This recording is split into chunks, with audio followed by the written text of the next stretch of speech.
बिल्कुल रवि, देखिए तमाम अपडेट्स और तस्वीरें आ रही है वॉरफ्रंट से। आज की सबसे विस्फोटक खबर हम आपको बताने जा रहे हैं।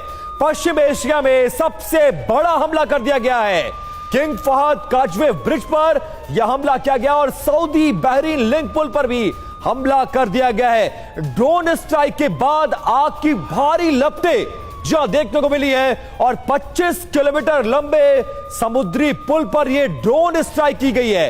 बहुत बड़ा हमला इसे माना जा रहा है और एक तरह से ईरान की कमर तोड़ने की पूरी कोशिश की जा रही है। चौतरफा हमले, जमीन हो, समंदर हो, पुल हो, आसमान हो, हर जगह से बमबारी की जा रही है। और किंग फहद काजवे ब्रिज पर यह बहुत बड़ा हमला है। यह ब्रिज लगभग समुद्र के ऊपर 25 किलोमीटर लंबाई में है। सऊदी बहरीन लिंक को यह जोड़ता है और उस पर यह अटैक किया गया है। हालांकि यह अभी क्लियर नहीं है यह हमला किसकी तरफ से किया गया है, लेकिन यह ड्रोन स्ट्राइक किया गया है और इसमें भारी नुकसान की आशंका जताई जा रही है।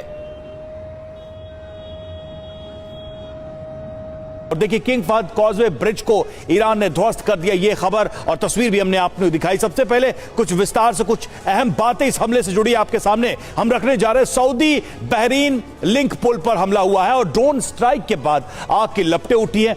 25 किलोमीटर लंबे समुद्री पुल पर ड्रोन स्ट्राइक किया गया और फिदाइन ड्रोन ने तबाही यहां पर मचाई है। ब्रिज के एक हिस्से को नुकसान भी पहुंचा है। देखिए, किंग फहद काजवे ब्रिज पर जो हमला हुआ है उसके मतलब क्या है, इसके मीनिंग क्या है, इसको क्यों टारगेट किया गया और इससे क्या हासिल। तो देखिए, किंग फहद काजवे ब्रिज का इस जंग में बहुत रणनीतिक महत्व है। अमेरिकी सैन्य बेस की स्ट्रेटेजिक लोकेशन इसी ब्रिज के पास है, इसलिए इसको टारगेट किया गया। अमेरिका के सैन्य अड्डे से यूएस सैनिकों को निकालने का रास्ता भी एक तरीके से ब्लॉक हो गया और बहरीन को अब सऊदी अरब का सैन्य सपोर्ट भी नहीं मिल पाएगा। तो बड़ी बात है क्या है, दुनिया का सबसे लंबा समुद्री पुल, सऊदी बहरीन का व्यापार मार्ग, सऊदी बहरीन का एकमात्र लैंड कनेक्शन और 1986 में बनाया गया था यह ब्रिज। लेकिन इस पर हमला करके एक alert message, strong message Iran ने भेज दिया है। राजीव सर, यह एक बड़ी जबरदस्त स्ट्रैटेजी ईरान की दिख रही है। वो देश, वो मुस्लिम देश, वो अरब देश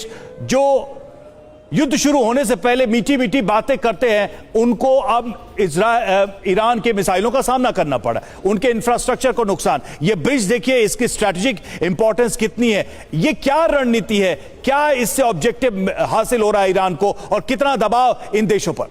देखिए, आपने बहुत अच्छी बात जो बाद में बताई है, स्ट्रेटजिक इंपॉर्टेंस, उसका किस तरह से मिलिट्री बेस का और चाहे उनके जो मिलिट्री पर्सनल अमेरिका के हैं उनको बाधा हो सकती है। वही नहीं, देखिए यूनाइटेड अरब एमिरेट्स में ऑस्ट्रेलिया का एक बेस था और ऑस्ट्रेलिया के बेस पर भी अटैक हुआ है।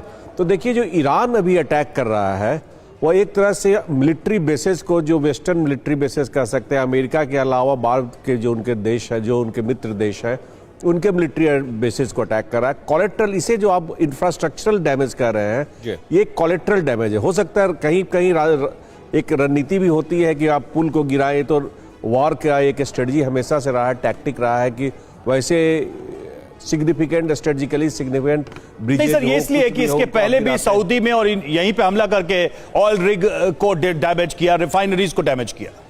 जी, वो कर रहे हैं, अभी हर तरफ कर रहे हैं। अभी थोड़ी देर पहले आपने अभी न्यूक्लियर की बात की, मैं उस पर भी एक दो सेंटेंस बोलना चाहता हूं कि देखिए, टेक्निकली जो आपने अभी बात उठाई है, चाहे भूकंप की तीव्रता जो होती है वो भी एक मेजरमेंट का सोर्स होता है न्यूक्लियर टेस्ट का, जो भी जिसे फंडामेंटल्स मालूम है ये बात को बोलेगा। लेकिन आज के समय में राजनीतिक रूप से क्या ईरान या अमेरिका ऐसी पहल करेगा, इस पर हमें थोड़ा सोचने की आवश्यकता है। बिल्कुल, सवाल यही है कि क्या दोनों देश युद्ध के उस मुहाने पर खड़े हैं, क्या अब न्यूक्लियर हमला किया जाएगा और उसको लेकर यह टेस्टिंग की जा रही है।